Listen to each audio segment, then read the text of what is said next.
Today is August the 7th, 2019, and we are at Clark Home on Franklin. We'll be interviewing Lyle Gene Brockway. Lyle was born April 15, 1924, at Vicksburg, Michigan.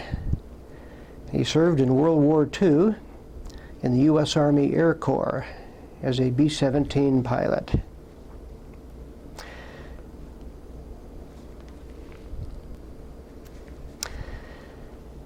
Lyle lives at the Clark Home on Franklin.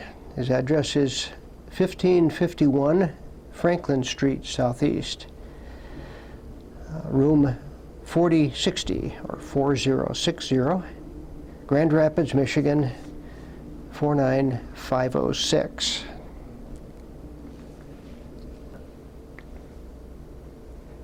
The recording is being made at the Clark Home.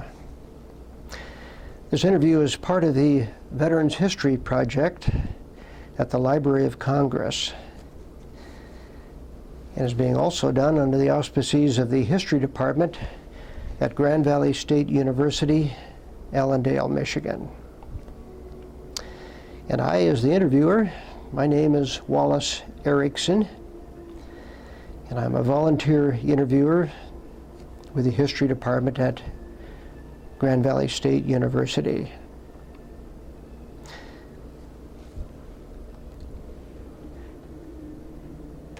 Lyle, can you give us your full name? Lyle Gene Brockway, 4/15/24. And your place of birth? Near Vicksburg, Michigan. Okay. And how do you spell your last name?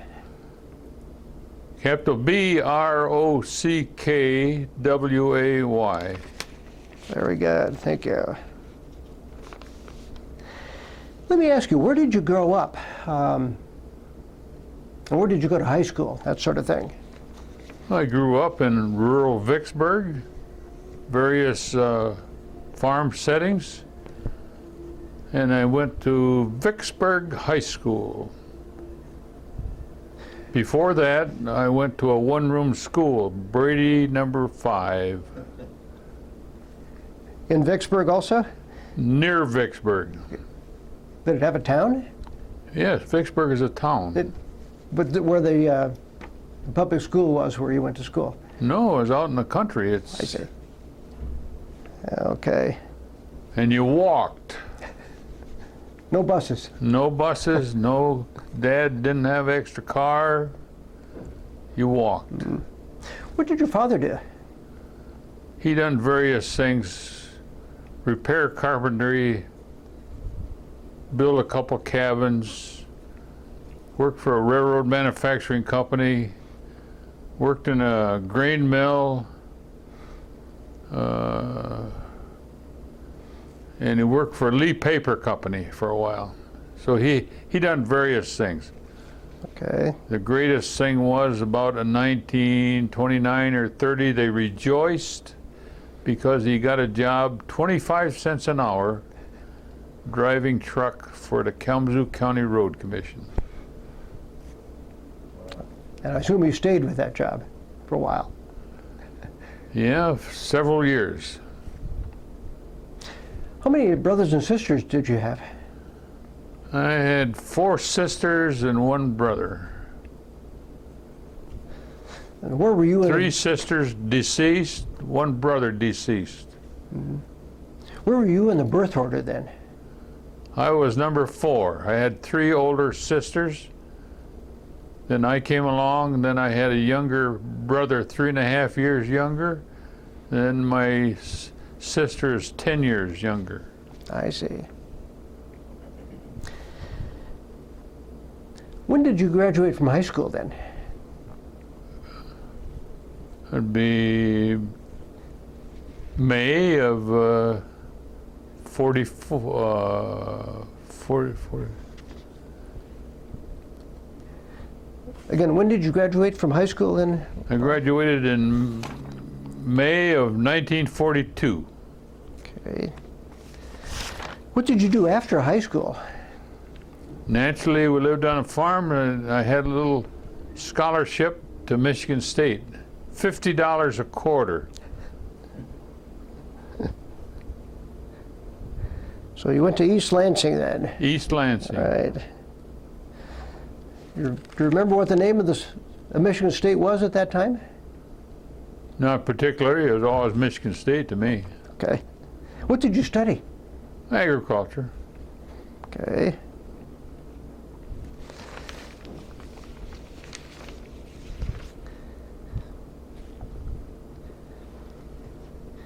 And how long were you there at Michigan State? How old? How long? Well, long I did you attend? started in the fall, and during the fall season, President Hanna promised we would get the chance to take the written test if we want to get in the Air Force. And I, farm kid, took the test, passed it. A couple months later, he arranged to have us go down to Mount Clemens for a physical test. Passed that. I took the term exams for the fall. I had enlisted for the next term, but I went in the service. Was it mandatory that you go in? Were you drafted in the service at that point, or you No, in volunteered? the process, you start Michigan State as ROTC then. Then I enlisted reserve unassigned. And then somehow I passed these tests for the Air Force, and we went off. So that ended your schooling then, anyway, at the end of the fall term. Right. The end of your schooling at Basically, Michigan yes. State. Right. Okay. After Christmas, I had to report 156 West Van Buren Street, Chicago.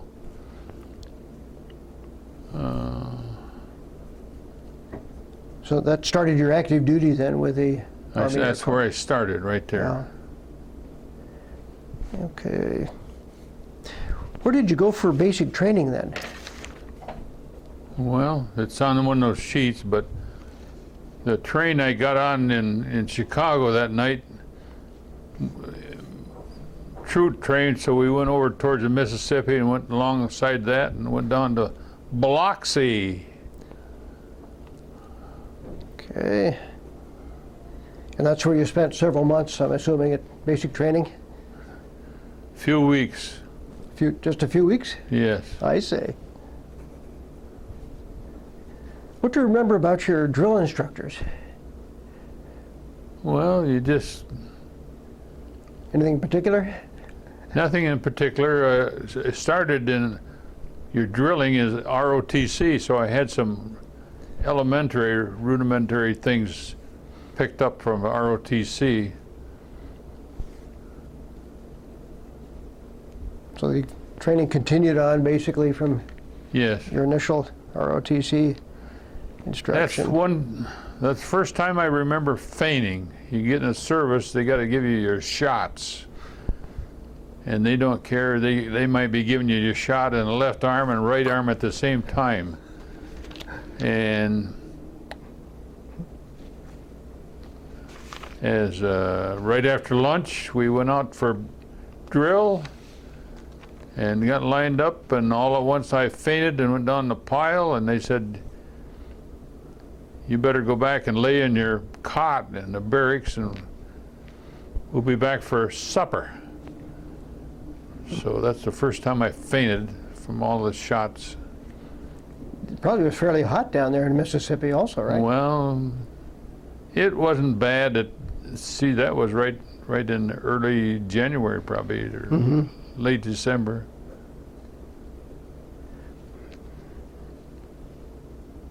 Let me back up a little bit here, Lyle. Why did you join the ROTC at Michigan State? Because I was a boy and that's required. It was at that time? Yes, I see. So you really didn't have much choice in that then, that's is that right. No choice. As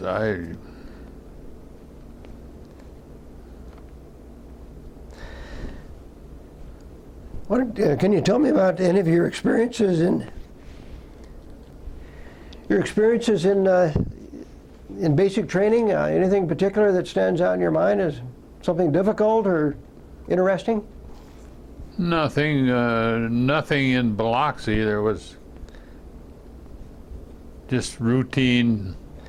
Get your shots, get your physical, from your civvies into Army uniform and get ready to go. And we went to classification, Birmingham, I think.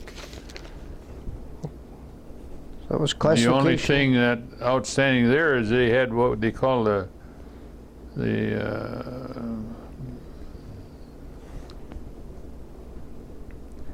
some trail. It was a physical education thing, 1 mile and 6 or 7 tenths.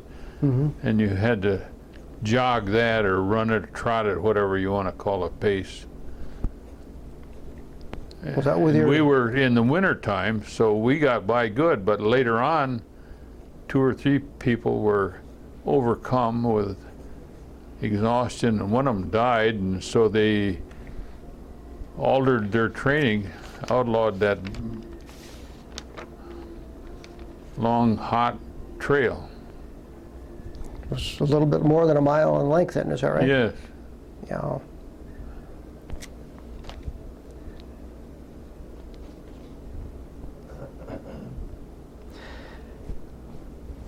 So after Biloxi, you went to Birmingham for classification. Does that mean you got your military specialty at that point, or Well, what did they do in Birmingham?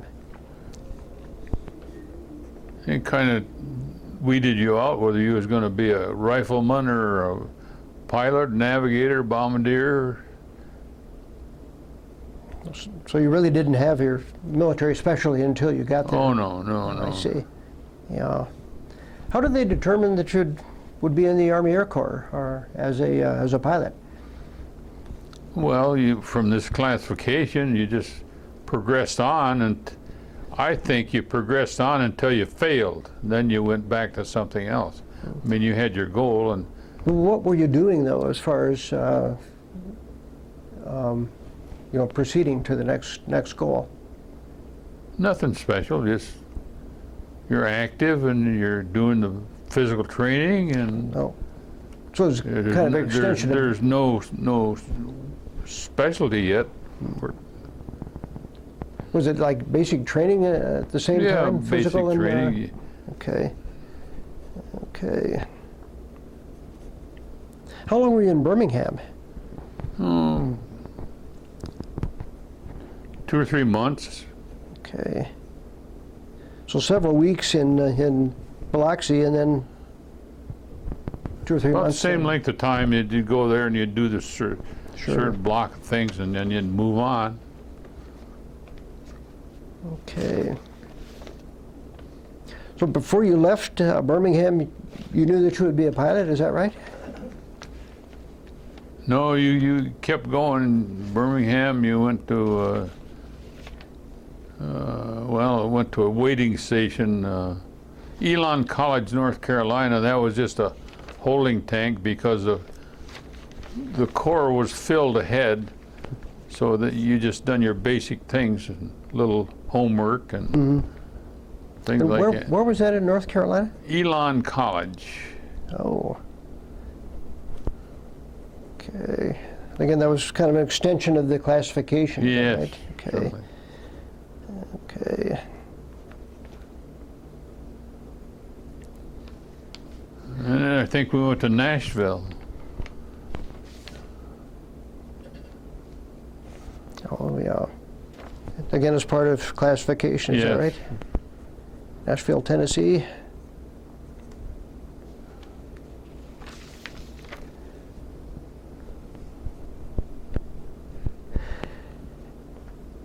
After Nashville, where did you go then, Lyle?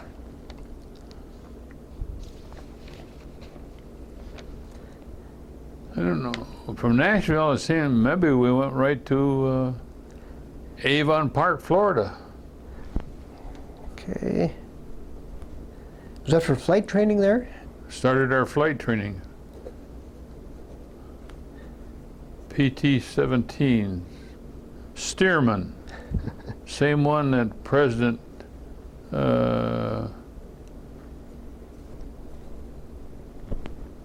flew, what the heck was his name? Bush. Was it Bush? That got shot down over in the islands? Mm-hmm. Same type of plane. That's what we The first learned. President Bush? Yeah. George Bush.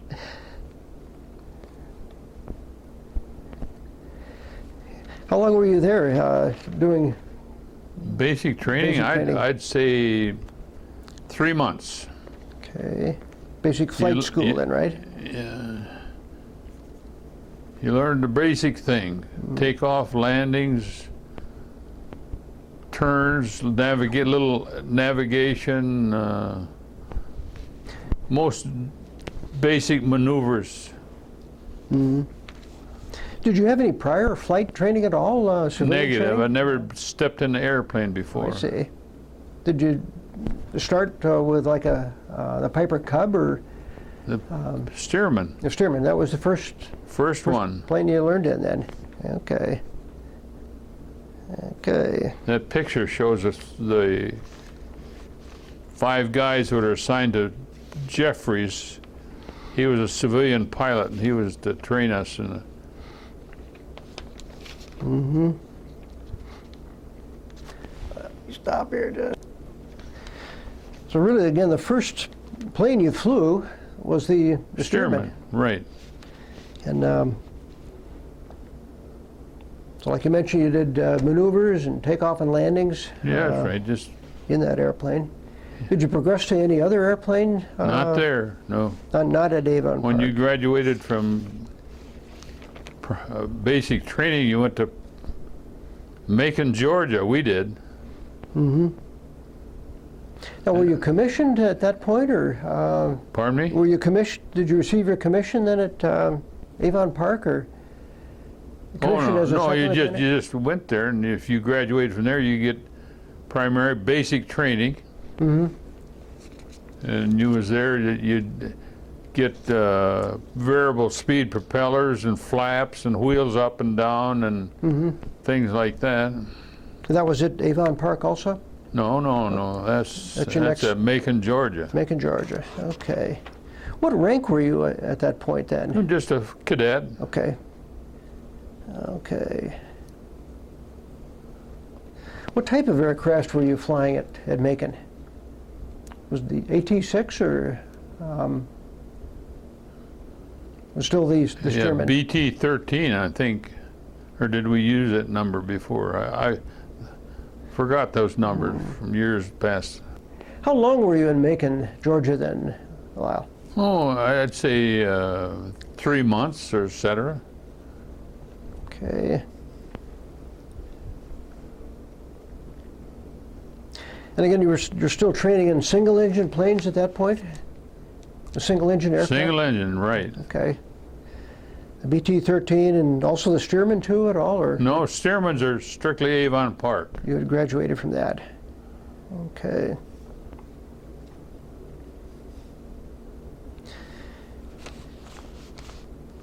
Did you have instructors flying with you on Well, each of your missions, or not missions, For- but each of your training missions, or? just a period of time, he would fly with you until you was familiar with the aircraft, and then navigation and rigmarole in the area, and then maybe you'd go with another cadet. Give you a little cross country from this little town to that little town to another town and back and land, and So you'd have some solo time to yeah. practice on your own or with another cadet. Okay.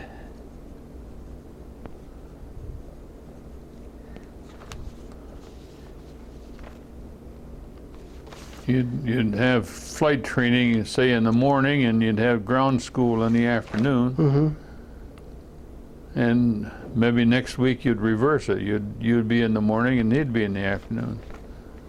So that way you'd have enough aircraft to go around if they Yeah, split that's you up right. with ground school Right. and flight training. And maybe there'd be 4 people assigned to that instructor, and you'd take one up and fly with him for a while and come and land, and you knew they was coming in, you get your parachute and get out there ready to train, change, so there was no lost motion. Did you also fly the AT-10 at Macon, Georgia? No. That was later. You got to go to advanced to go to AT-10s. AT-10s twin engine advanced. Okay. Where did you go after Macon, Georgia then? Columbus, Mississippi. Columbus. Okay. AT-10s.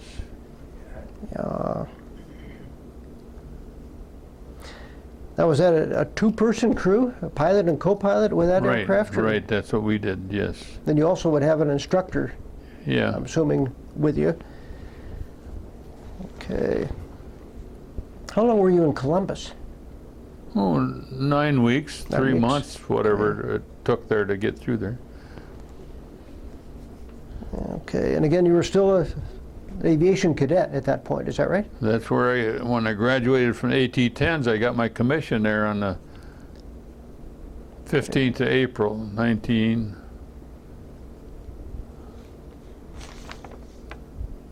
At age 20, on your 20th birthday, is that right? My 20th birthday.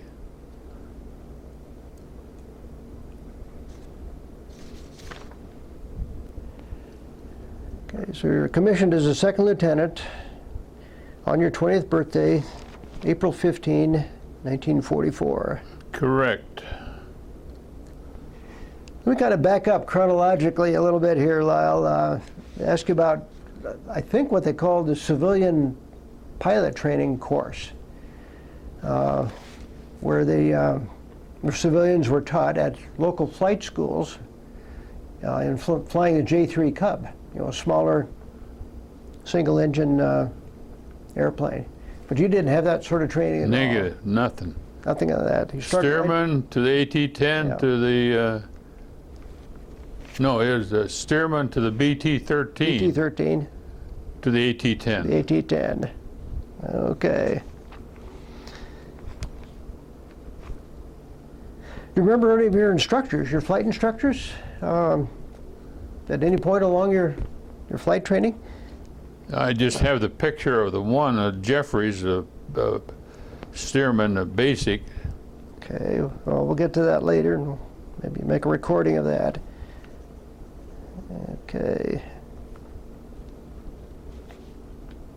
After commissioning, where did you go? I had 3 or 4 days to get to Pyote, Texas. Okay. Now, were you at like an Army airfield there, Army Air Corps field at Plano, or? It's a regular base. They were just short of being ready to go overseas, and their co-pilot went in the hospital. Well, they can't hold up 9 guys, so here's a good green cadet, graduated. Let's get him. We went there and So you joined an existing crew then, right? right. Yeah.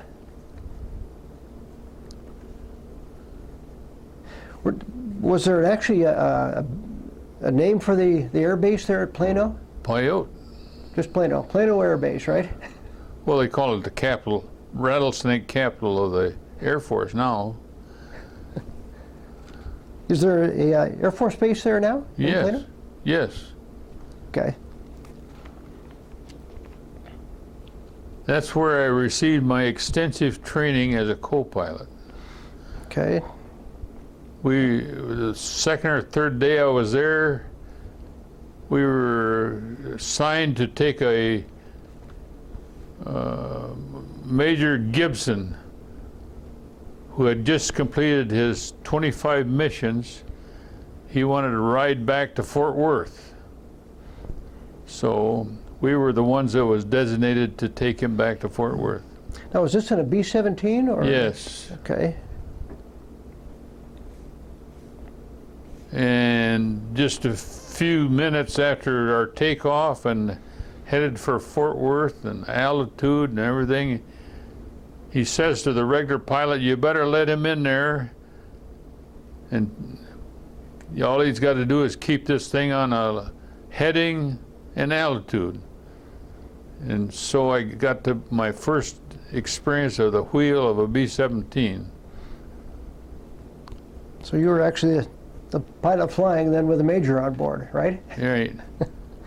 And then as we approached Fort Worth, he told me to get out of the seat, and he took over the pilot's seat, and our ordinary pilot took over the co-pilot's seat. We landed, and I don't think we even stopped our engines. Major Gibson got out with his duffel bag or whatever he had, and we were cleared to go back to Pyote. And we took off and went to Pyote. Now I'm a full-fledged, trained co-pilot. Why that story is relevant is Wally's movie and everything, and the extensive training a co-pilot gets makes me chuckle. With just one flight and one landing, right? Well, take off and part way to keep her on altitude and Sure. Heading. Got out of there, and when we took off from Fort Worth, I was in the co-pilot seat. If anything had happened to the pilot, I'd have been in. You were in charge. Would have been in charge. So with that one flight from Plano to Fort Worth and back, you were fully qualified. That's what they said. Okay. Fortunately, I never had the occasion to put that expertise to use.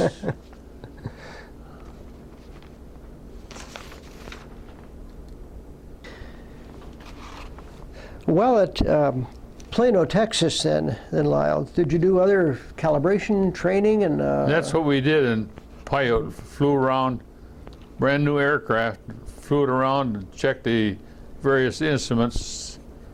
So if there were a problem, the flight crews could get them changed. Mm-hmm. You mentioned earlier you also checked fuel consumption and. Well, we saved the fuel consumption because we went from Pyote to Kearney, Nebraska. Brand new B-17, and we checked out all the instruments there. And they said you'll check out your gas consumption flying from Kearney, Nebraska to Manchester, New Hampshire, to see if one engine gobbles up more gas than the rest, and see if it needs any adjustment or anything like that.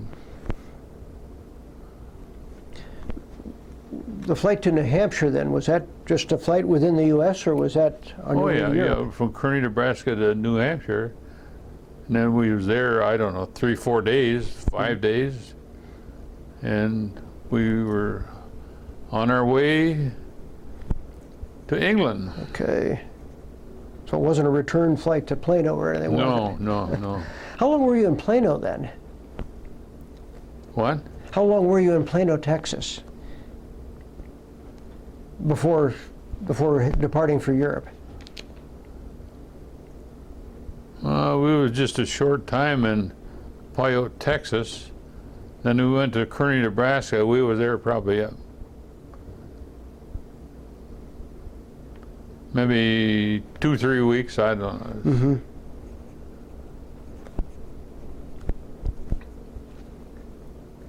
Did you fly elsewhere around the U.S. During Just for the calibration? from Kearney, Nebraska, around getting used to the aircraft and flight instruments and. Okay. And then from New Hampshire, you flew over the Atlantic. Well, I think we went to Iceland, and then we made one other stop, but I don't know where.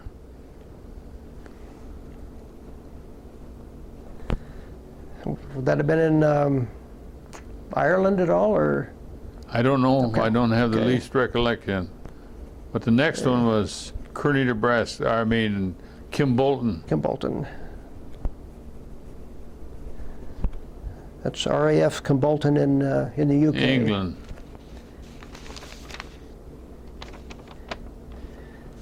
Yeah. Was that near Bedford, England? Kimbolton? 60 miles north of London. I don't know where Bedford is. Okay.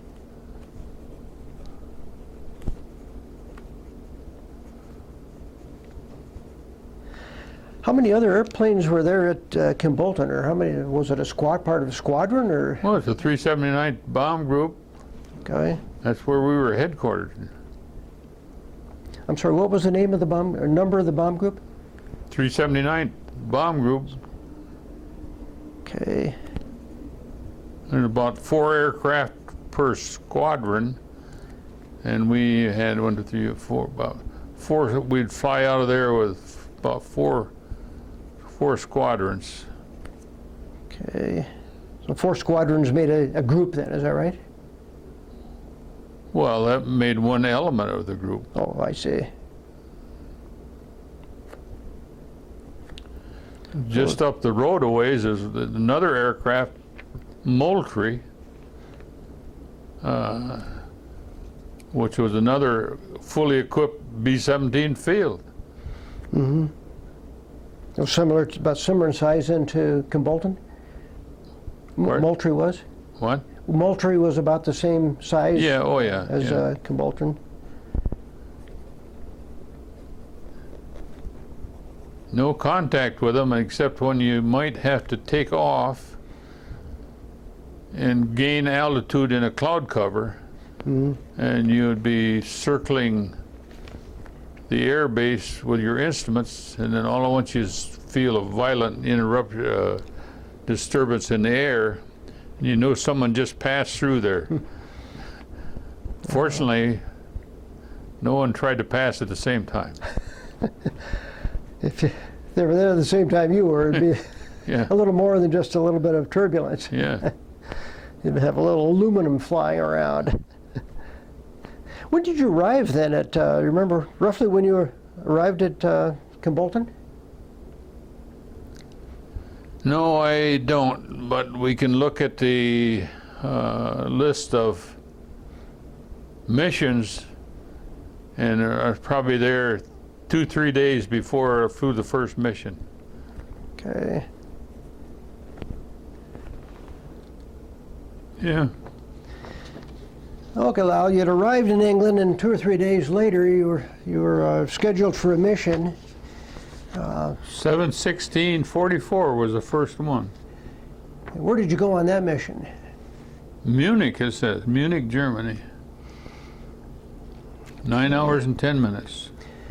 And again, you were a co-pilot on that mission, is that right? Yes. I was a co-pilot, although I never flew a mission first pilot. Oh, I see. Okay. We never had an incident, never needed a... So you were a second lieutenant, and then you eventually got promoted to first lieutenant. Yeah, somewhere along the line, I don't know where. But you remained a co-pilot, though, even Yeah. after that. Okay. How many missions would you fly in a week? You didn't fly every day, did you? Sometimes we did. Like July, we flew July 16, 17, 18, 19, 20, and 21. So that would be daily. There would be 6. Mm-hmm. Then we got 4 days off, 21 to 25. And then we got 3 days off to the 28th. And then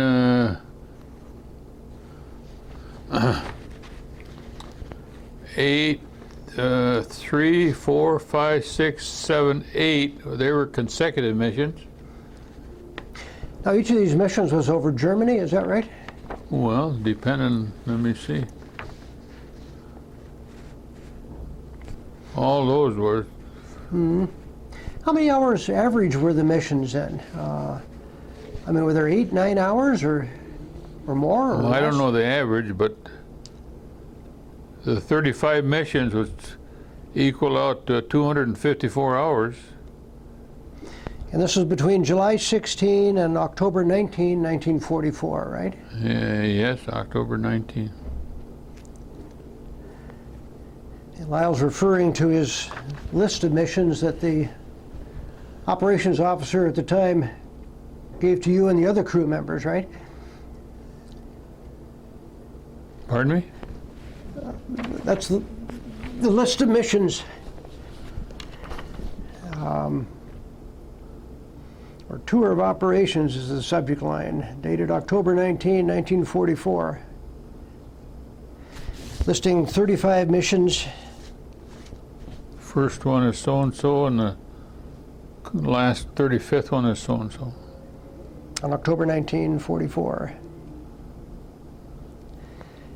Yeah, well, the average is 6, 7, 8 hours. Here's one to Orleans, France, 5.5 hours. Yeah, that's just across the It's one of the shortest. channel. There's Caen, France, Rouen, France, which is basically over the channel. Now, you mentioned that most of your missions were somewhat uneventful. Your navigator got you over the target, and Yeah. the bombardier. We never was really assaulted by a Messerschmitt or Wolfpack. Did you encounter flak very often? Flak practically every time. The Except anti-aircraft. a few there in France when they was liberating that area. They didn't have time to set their flak guns up, and the Third Army was wiping them out. Now, you mentioned at one point the flak got pretty close to your airplane, right? What? At one point, flak got fairly close to and actually damaged your aircraft wing. Yeah. Well, one time one of them pieces of flak shot up and come right through the wing. Fortunately, it did not hit a gas tank or a structural member of the wing. So all we done is fly with a damaged airfoil, hole in the wing. How big was the hole in the wing? As big as a desk or a table? Yeah, about 1.5 times the cushion of them chairs. So maybe 4 feet square, something like that? I wouldn't say 4 feet, 3 foot. Say 3 foot square? 2.5 to 3 feet. Okay. And again, as you mentioned, it didn't hit a structural member or a gas tank? No, Or it didn't hurt the engine or anything at all? Just went through and ruined that airfoil. Mm-hmm.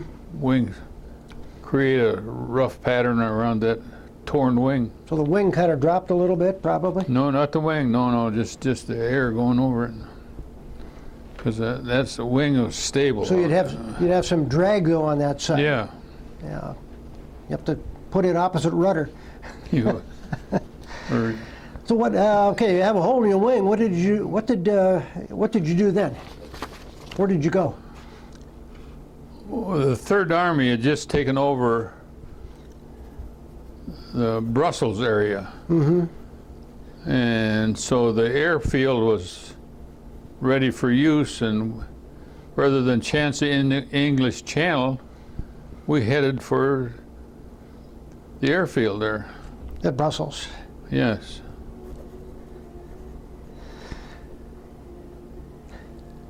So you landed there at Brussels then with a Yeah. damaged wing. Successful. Yeah. Successful landing. It was Let kind me ask you, did you use radios, like radio control? Did you have a control tower that you called or anything like that? Well, evidently we had control contact with the Brussels towers. Mm-hmm. But generally you operated under radio silence, I assume, Silence, right? Yeah, Yeah. you didn't talk much. Mm-hmm. But I assume you would have had maps or whatever that would have shown where the airfield was and probably the frequency of the control tower. Navigator bombardier would have maps and have that all down. I see. So you successfully landed. How long did you spend in Brussels at the airfield there? Well, we landed and then we went through interrogation and supper and was assigned a sleeping quarters. And the next day, about noon, they said the C-54 will be in long after a while and pick you up and take you back to England. C-54 or C-37?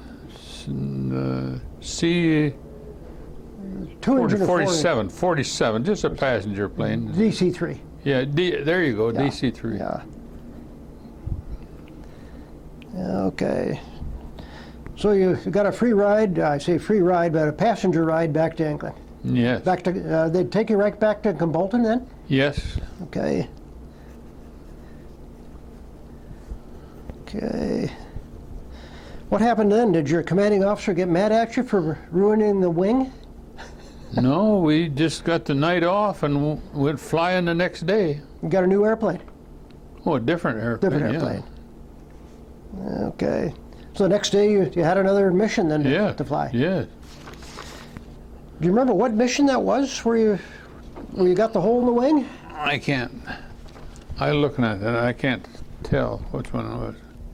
Okay. When was the only time you didn't get back to Kimbolton?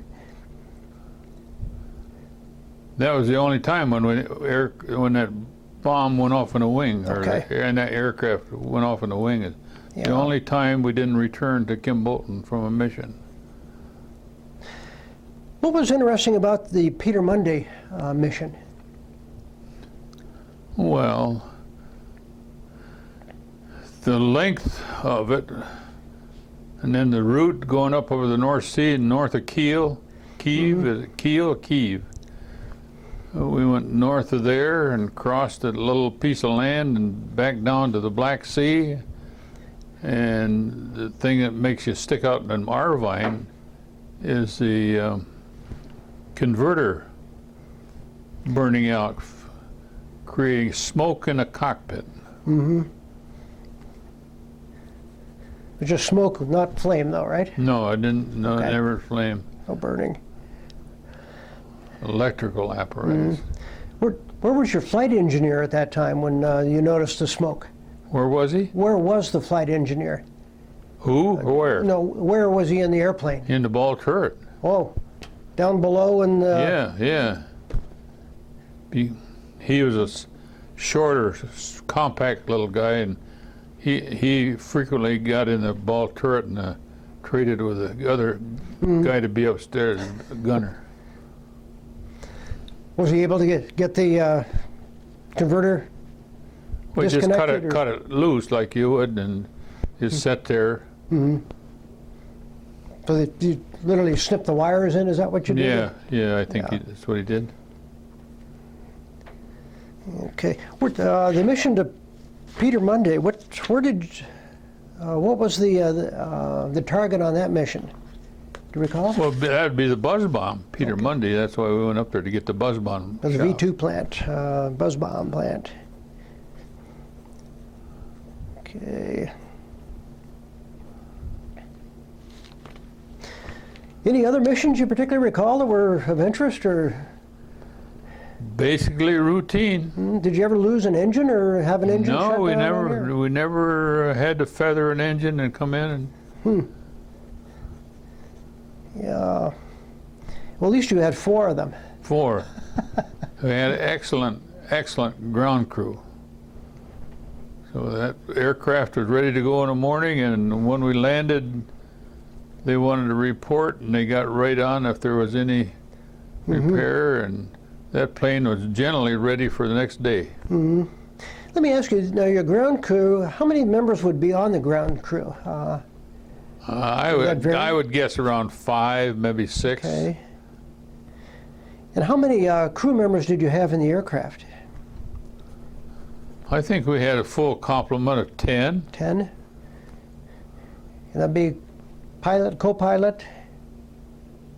Engineer, or pilot, co-pilot, bombardier, navigator, engineer, radio operator, tail gunner, and 2 side gunners.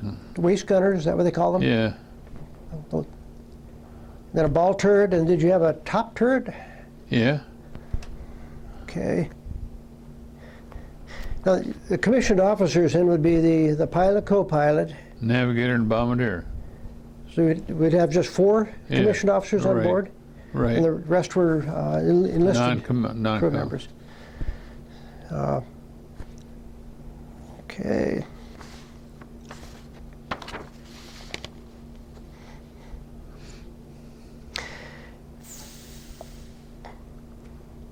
Let me ask you, what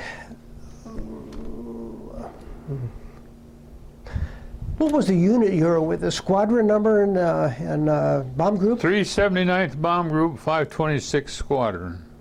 I'm sorry, 526th? 526. Okay. How many, you had 4 airplanes in a squadron? Yes, I think that was it. Okay.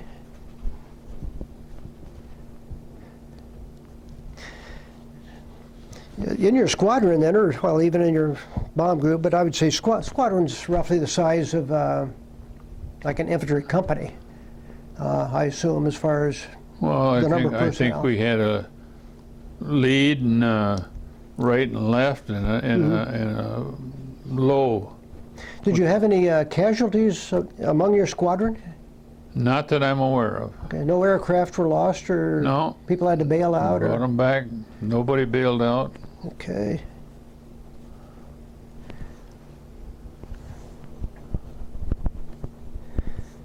Okay.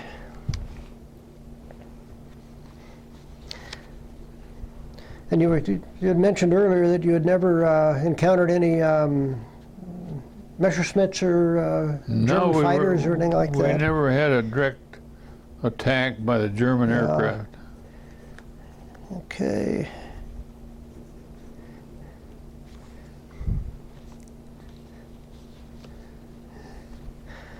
A couple of other kind of perfunctory questions here, Lyle. Were you ever wounded in combat? Negative. Were you ever taken prisoner? Negative. Okay. Did, well, let me ask you this. Did your turret gunners or tail gunner or anything like that, did they ever have to fire at the enemy?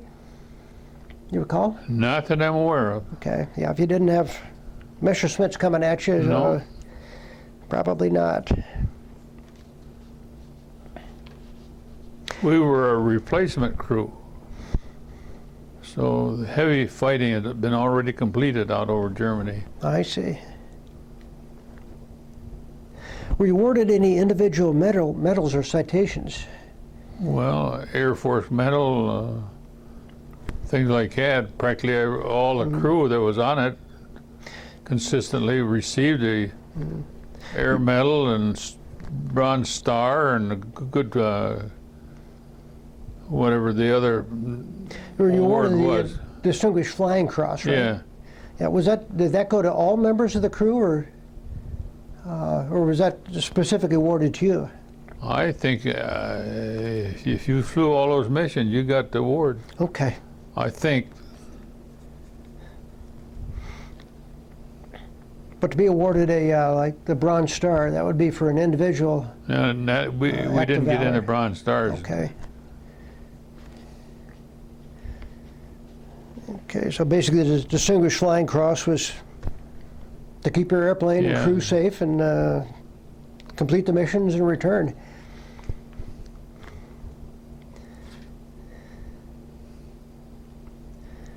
Okay, let me.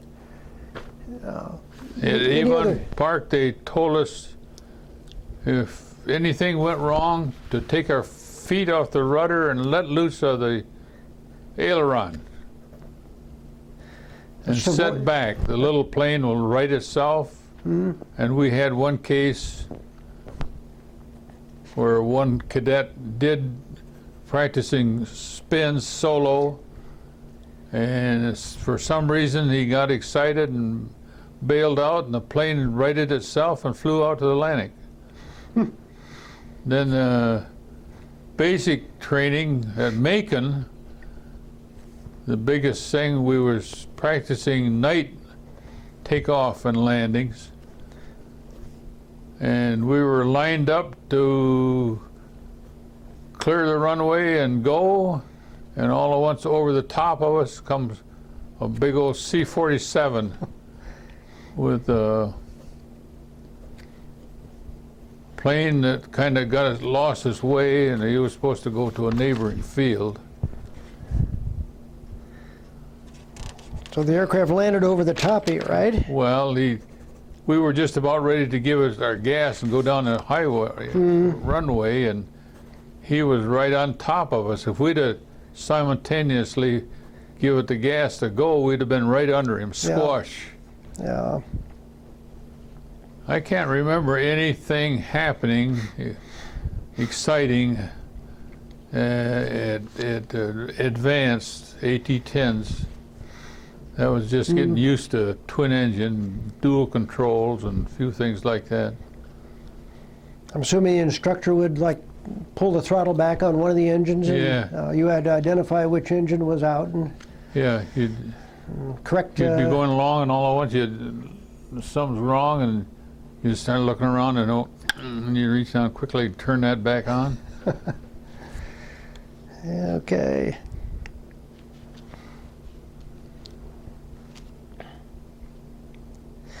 Let me ask you a little bit about life in the Army Air Corps. For instance, how did you keep in touch with your family? Well, back then, my folks didn't even have a phone. You had to just postal, write a letter, write a card. Okay. Did you use what they called V-mail, where they took a photograph of your mail? I don't recall having V-mail. Okay. So you sent letters and you got letters from your family? Okay. What was the food like in the Army Air Corps? As I recall, for me, it was very adequate. Okay. Did you have a regular mess hall then for each squadron, or would you had a regular place to go to eat. Mm-hmm. And time. Mm-hmm. What were your quarters like then, your living quarters there then, Lyle, at Kimbolton? I think they were just a Quonset hut. Was it a Quonset hut or a Nissen different hut? beds, different little area. You had your own bed, and you had a place to put your personal items and change of clothes, and that was it. Did they call it a Nissen hut or a Quonset hut? We always just called it a Quonset hut. Okay. And did you have adequate supplies as far as ammunition, I guess, bombs? Far as I know, we had plenty of everything. Okay.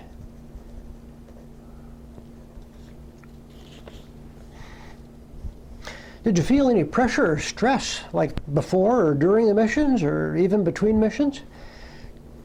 No, I didn't personally. I just it was a great experience. It's things that was happening, and you was just a part of it. And you'd go to bed at night, and they'd wake you up in the morning, and your assignment for today is, and you'd go and complete that, and come back and have your meal and go to bed, and they'd come and call you in the morning if you was going to go.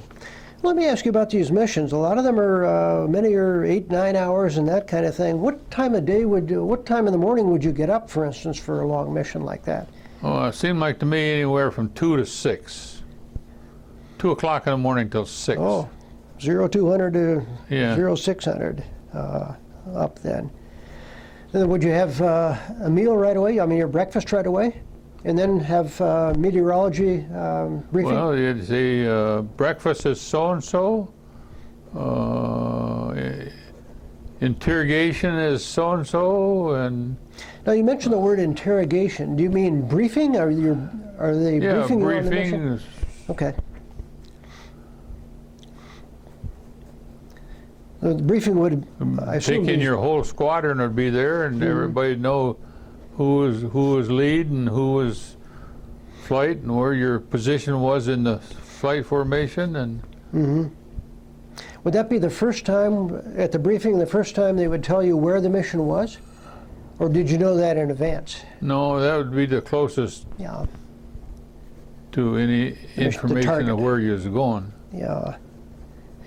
And if it was a particularly known, a lot of anti-aircraft stuff like that, there'd be a moan going across the room when they said we're going to this area.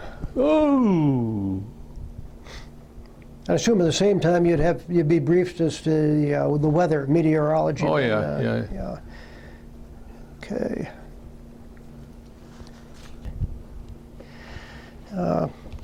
Lyle, was there anything you did specifically for good luck? Before your missions, after the missions, whatever? I'm not aware of any. You just had confidence in your other crew member. Fortunately, our first pilot on the majority of our missions was a very good, straight guy, never come in drunk or didn't smoke and all that sort of stuff. So very dependable. So you could count on him then. Yeah. Yeah.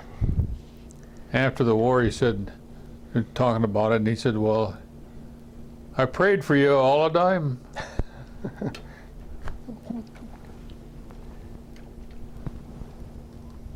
Let's see. Did you have any like entertainment there at your air base? Did you have like USO shows come through or anything like that? I only recall one or two USO shows. Yeah. One of them, next morning, was disastrous because evidently someone imbibed it too heavy, and one of the gals, the British gals, got thrown into a cesspool. And they were trying to weed out who could find her. That's blinking. Is it supposed to blink?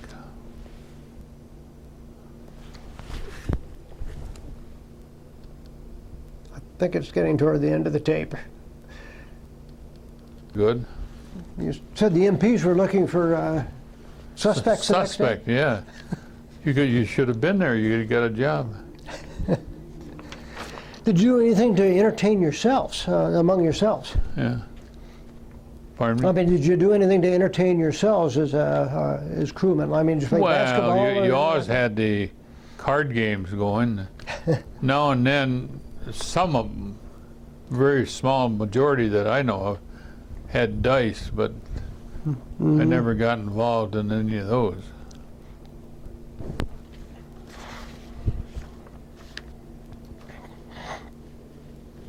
Did you get a chance to go on leave, like R&R, like to London or any other cities? We went down to London. We had a 3-day leave.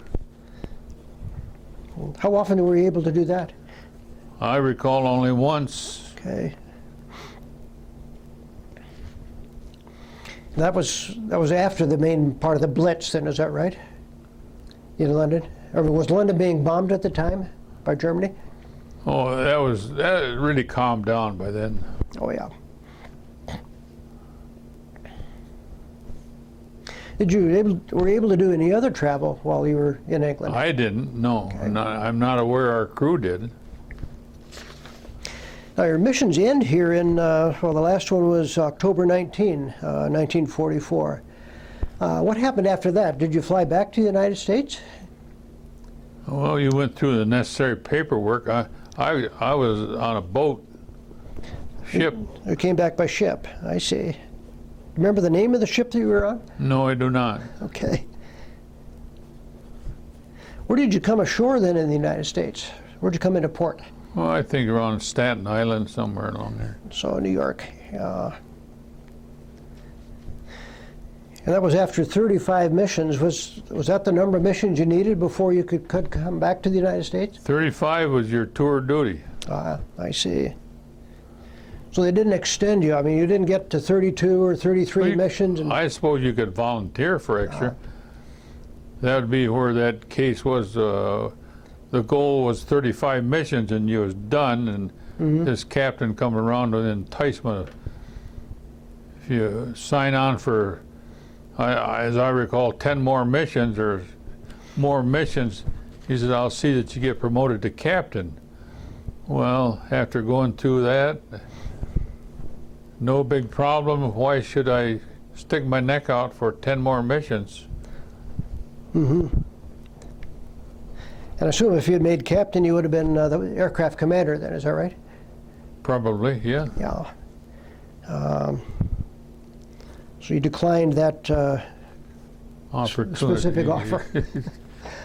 Yeah. What did you do when you got back to the United States? What kind of assignment did you have then?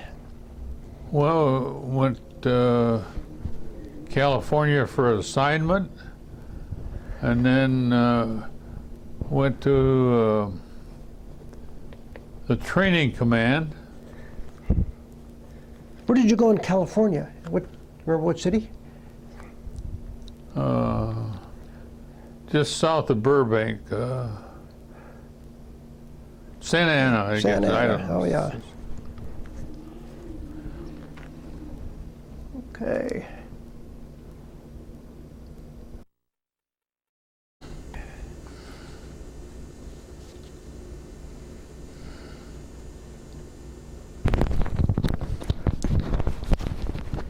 This is the beginning of tape 2 of the interview of Lyle Brockway for the Veterans History Project, the interview being recorded on August 7, 2019.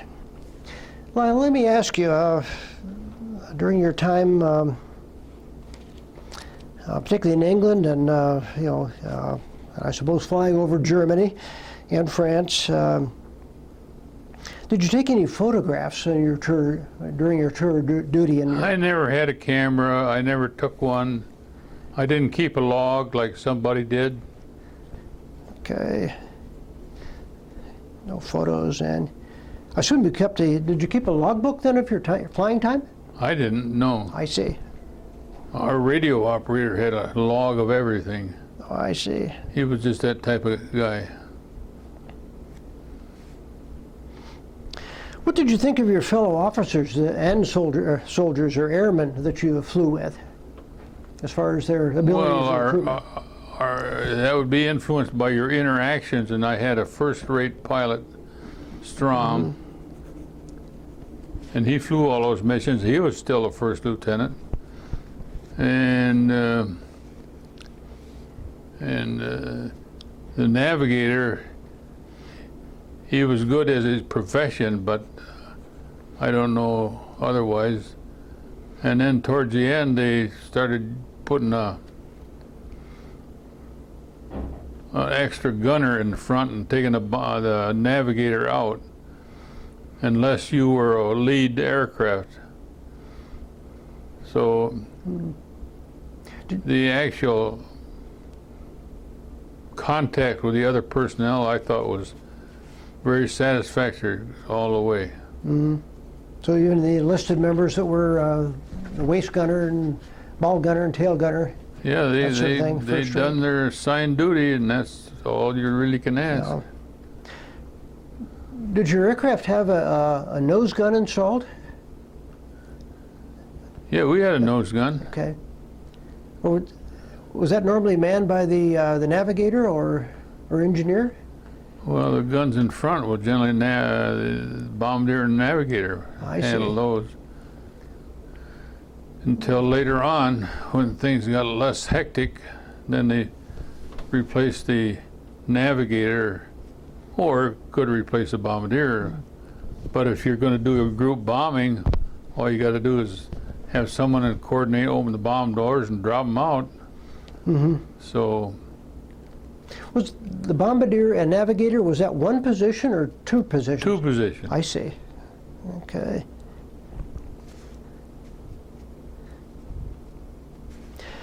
Okay, you're back in California, you mentioned. After arriving back in the U.S., were you in a training command at that point? Or you were doing training? California, I was just reassignment there. I don't know, a very short space of time. Oh, I see. Go there, check in, stall around for a few days and get your papers to go back to Macon, Georgia. Okay. Come in at Staten Island, go to Santa Ana, California, and reassign to Macon, Georgia. What did you do in Macon then, on the second tour of Macon?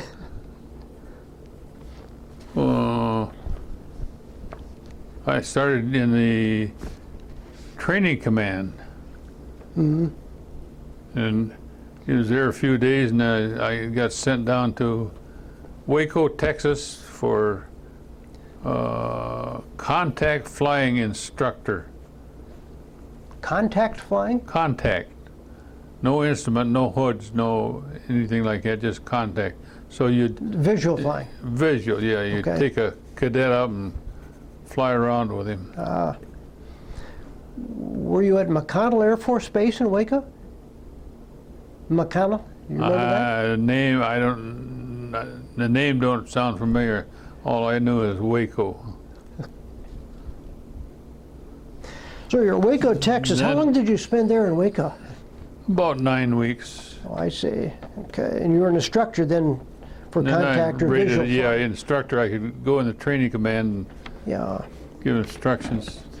And I just got back in good shape 2 or 3 weeks, and I signed to go to Bryan, Texas for instrument flying instructor. Mm-hmm. And was that multi-engine instrument, or were you the Well, first? they did pull a hood down over the guy's face, and he'd have to do various things, relying on the instruments in the aircraft. Mm-hmm. How long were you in Bryan then? About 9 weeks, 9 weeks. Yes. Okay. Where did you go after that then? I don't really know where I went, but it was the Air Transport Command. I'm sorry. Air Transport Command, you said? Air Transport, yeah. I see. And like I went to Walnut Ridge, went down to Savannah and got a P-47 and flew it to Walnut Ridge in Arkansas. And then we took a PQ, Ugly Duckling aircraft C. I was assigned a co-pilot on that flight. We went from Miami to LA with an old civilian seasoned pilot that knew all about that aircraft. And So what kind of aircraft was that? I can't think of it. As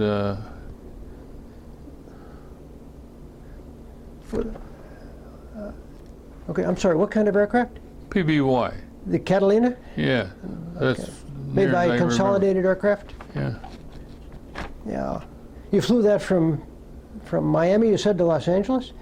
Yeah, we stopped in New Orleans and somewhere else, and we flew PQ-14s from various little fields up to Oklahoma City for storage, and then I was called in to be relieved of duty.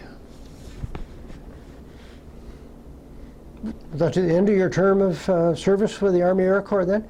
Yeah, that's it. Okay. When was that then that you were discharged? Oh, about November of 41, 42, I guess. It's on one of them sheets. Well, but been about November of 45, after VJ Day, that you were discharged. Yeah. About in there. Okay.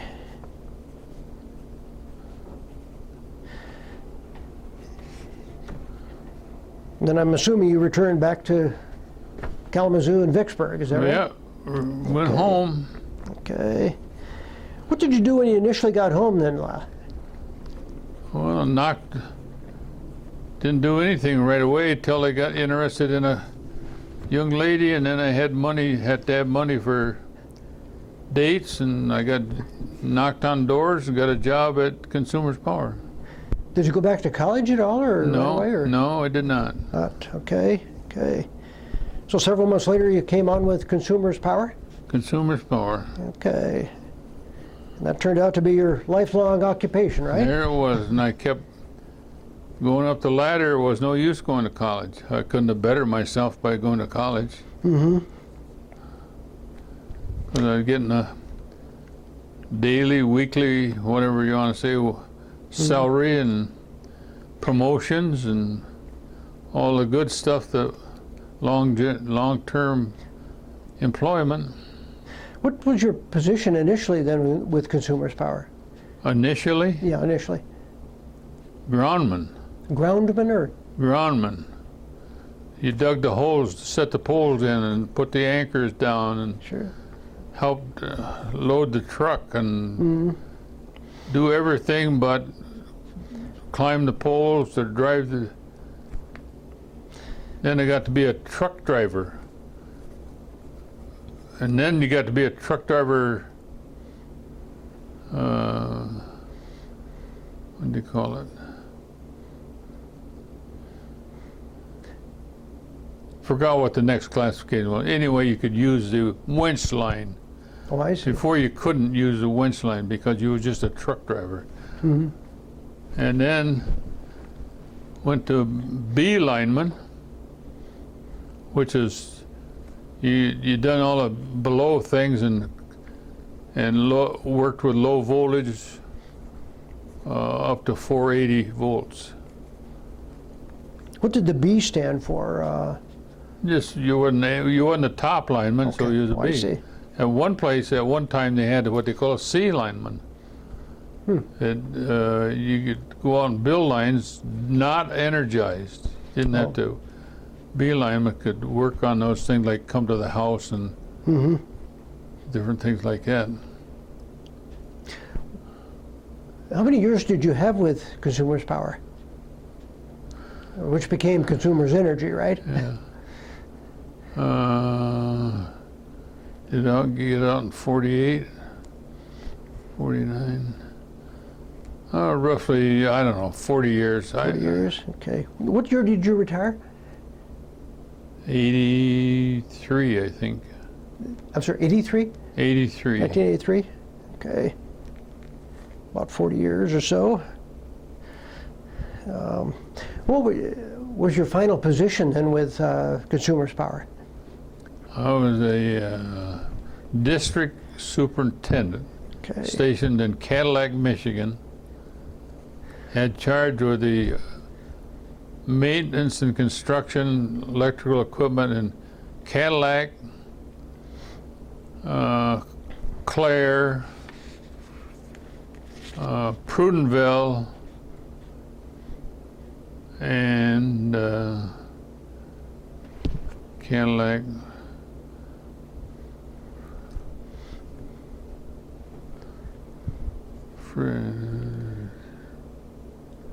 I guess I need a state map. I'm forgetting these things. Cadillac. Well, that's all right. What were some of your other duty stations? You mentioned you were in Traverse City, and what other duty stations were you with in Consumers Power throughout the state? Kalamazoo, Flint, Manistee, Traverse City,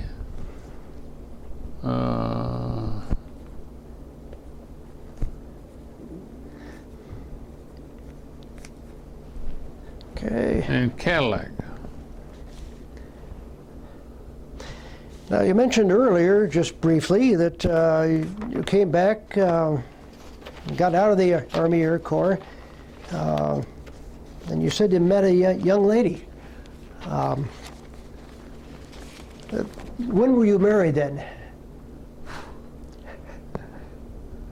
July 5th, about 40, I don't know, 47, 1947? Okay. something like that. What is your wife's name then? Her wife's name is Roberta May, M-A-E? M-A-E. Okay, Brockway then, right. Yeah. And she's still living in your family home, is that right? She and her first husband started building that house in 1953. Oh, Moved in 1954. And here in Grand Rapids? Right. He died later on with cancer. And she was a single, widowed lady for about 5 or 6 years. I came along in 23 years ago. What's that be? 23 years ago.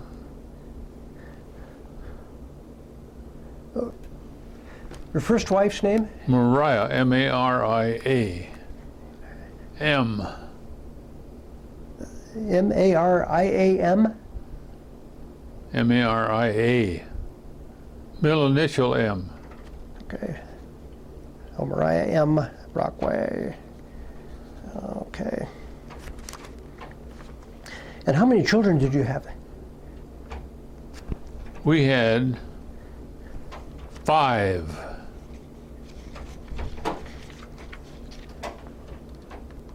It's nice and warm out. I've been sitting.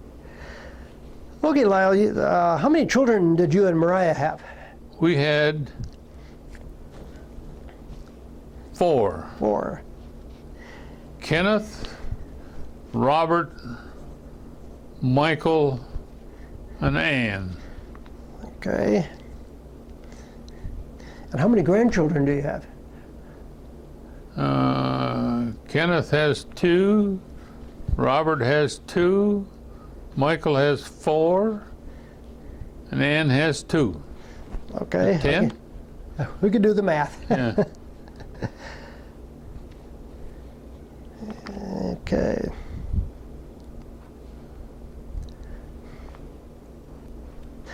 Okay, life after the service, to back up a little bit, you told me you did not return to college because you really didn't need it with Consumers Energy. I got a job, Okay. 97.5 cents an hour. That's big money at that time, right? Absolutely. Yeah.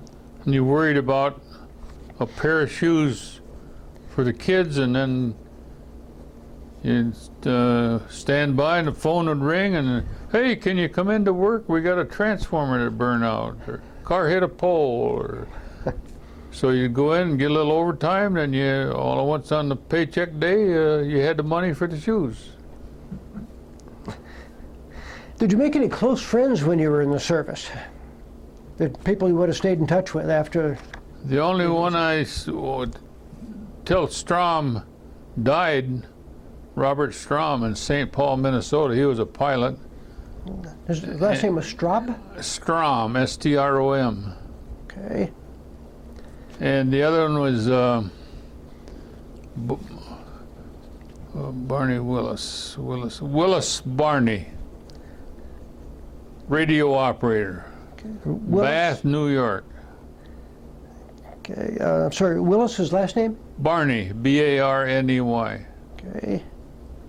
Now, he might have just died on me. I don't know. I haven't heard from him. I should try to call him up, but this rigmarole of getting exiled over here to this Clark home is So Robert Strom then was your pilot, first pilot. pilot in command then during the time that you were over there. Okay, and Willis was also in your crew, is that right? He was a radio operator. Yeah. So you kept in touch with them then throughout the years after Yeah, the military? there was a period of time that didn't, and then we had to go to Colorado Springs. My boy and his wife was going to go for a 20th anniversary or something, Hawaiian Islands. Oh, Grandpa and Grandma went out to babysit. And then we, while we was there, somehow we got in touch with a retiree, and he got us the numbers, and we got going with the 379th Bomb Group reunion group, and I went to a few of their reunions. how many, I mean, several reunions you went to? San Antonio and Minneapolis and Few more I can't think of. Yeah, okay. Few more. Did you join any veterans organizations after Negative. the war? Okay.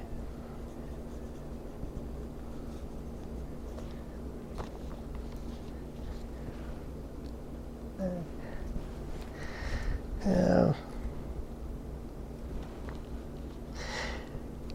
Let me just ask you, Lyle, how did your experiences in the service affect your life after the war? You know, and you're thinking of the military and military service in general.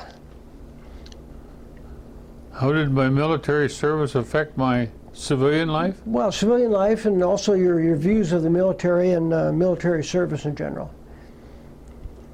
Which one's having the effect? Work or military? Well, either or. Well, I don't know. Does it affect any of it? You was born and raised, and from your home background, you were taught to work, honesty, be on time, Okay. all those things, and you used them right on through all your years of labor. You was there in the morning with your lunch pail at 8 o'clock and cooperated as much as you could, and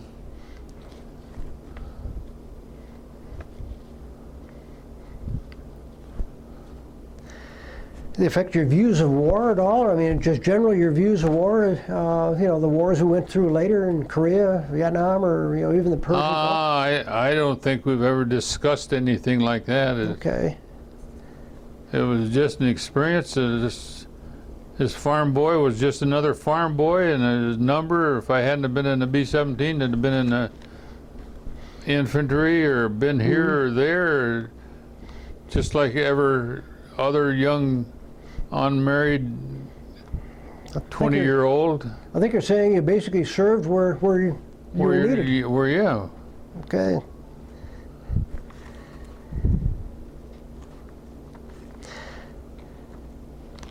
Well, is there anything else you would like to cover or talk about before we conclude the interview? I guess not. We've covered families, and we've covered work, and we covered the uneventful military thing, 35 missions, and thing exploding in a wing for excitement, and where people that's the same as being shot at in the ground, That's right. except that he didn't happen to hit our aircraft.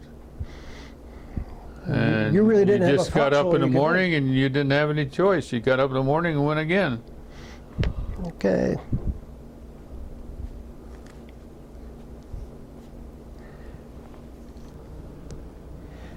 Hey, Lyle, what is this document then? It says it's a Army of the United States Separation Qualification Record. I don't want to move it. I just want to leave. Well, I can't see it. I don't know what you're talking about.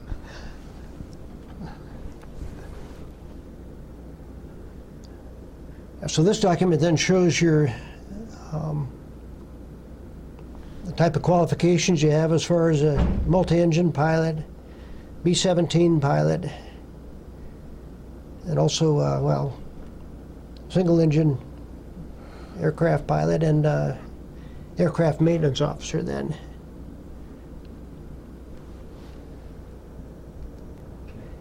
And this is page 2 of your separation qualification record. It shows your various duty assignments.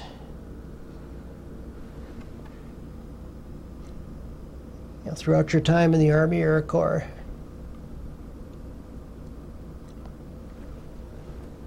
Another copy. Now this document is from the operations officer and shows your list of missions, 35 missions over Germany and France between July 16, 1944 and October 19, 1944. Total of 35 missions, 254 hours, 40 minutes.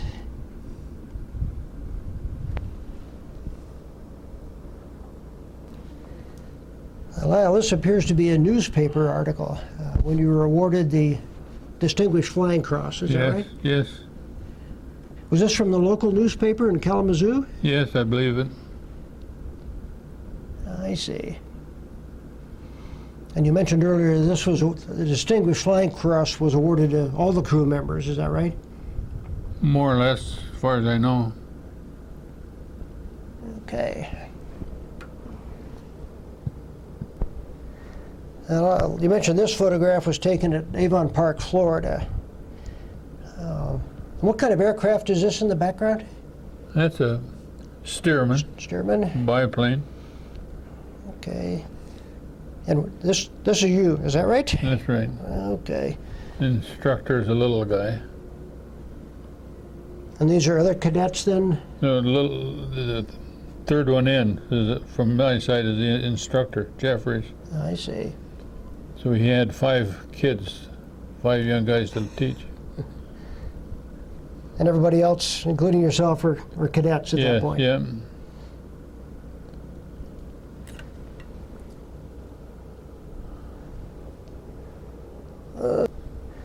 And this photograph you said is your crew. Yeah, B-17 crew. And this is you, is that right, Lyle? Yes. Okay. And this is your pilot? Pilot, What was his name? Robert Strom, Strom. St. Paul. And any other members you recall specifically? Well, I don't know where they lived. Louis Necht, and then the next guy was Marty Nielsen, but outside of that picture, he was in the hospital. He didn't go with us. I see. The other guys did. This is the reverse of the photograph of the Yeah, crew in front yeah. of your B-17 with the names listed. Yeah.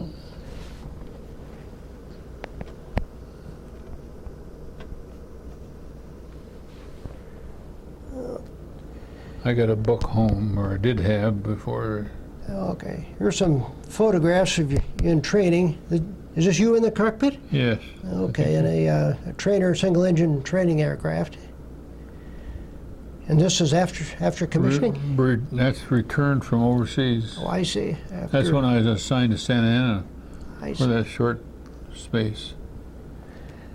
And this is your B-17 in Brussels Yep, with a hole in the wing. right.